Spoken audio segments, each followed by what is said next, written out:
Let me add the fourth one, the Heart of Africa. You recall, we had the Heart of Africa, which was then regarded as a robust campaign by the then Minister of Information. But you see, from our research, and this is why I really, really commend the committee, the NRMG committee that the DG is here with us. They did a thorough study to understand why those processes, if I have to put it in that context, because if they had continued, would have gone somewhere. People don't trust government with certain projects. The trust deficit is weak and poor because of the subject matter of reputation. Reputation, the reputation capital of governments over a period of time has been very low. And then it's like that distrust keeps building from one level to another level to another level. That's number one. Number two, because of the changes in governance, each administration comes with its own policy, system, thinking, and so on and so forth. When the next person comes, the challenge of successor placement becomes an issue because the person now wants to run his own thing. He doesn't want to run on another track.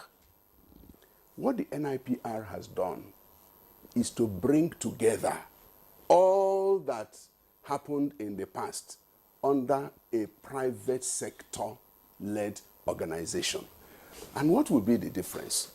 The difference is that it is going to be private sector. The difference is that it is going to be citizen-driven. The difference is that it is not the usual thing. By the way, we didn't just wake up to create this process. It started as far back as 2022 when we hosted the Citizen Summit for National Integration, Peace and Security. We brought people from all over Nigeria and even outside Nigeria. They sat. This project is one of the 22 recommendations of that summit that NIPR, in partnership with other organizations, relevant organizations, should institute the Nigeria Reputation Management Group as a platform to help to attend to this. But it should be a private sector-led platform, and it should be citizens-driven. That is the difference. So it doesn't matter whether anybody is in government. When he finishes and goes, this process continues. When you say today, citizens, just a moment. Today, we have a Minister of Information who is supervising NIPR. He's working with us on this project. When he leaves, another minister comes. NRMG will not change.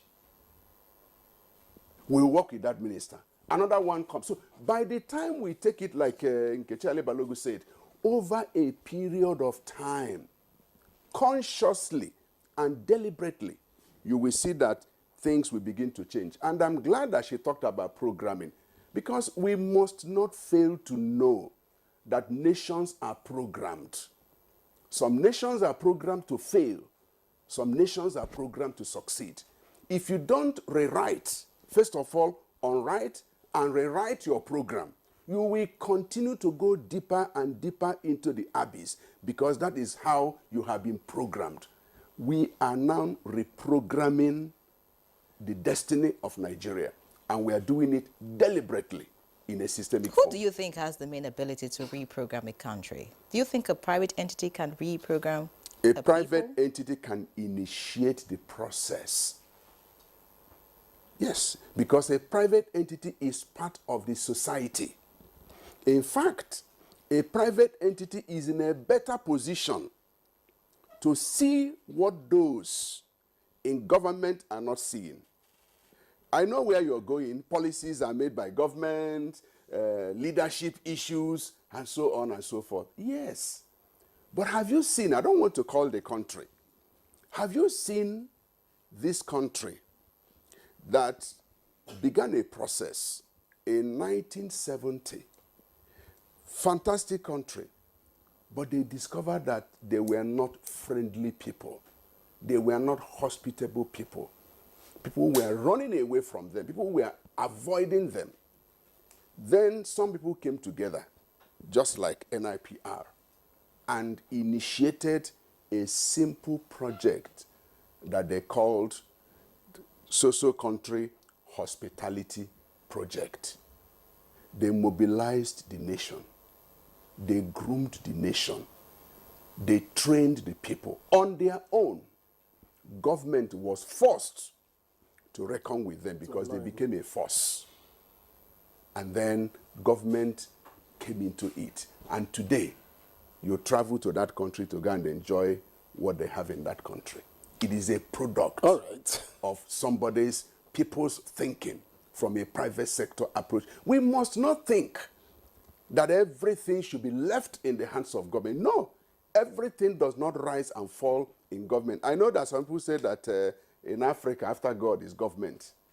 But you see, you can influence government as powerful as they are. If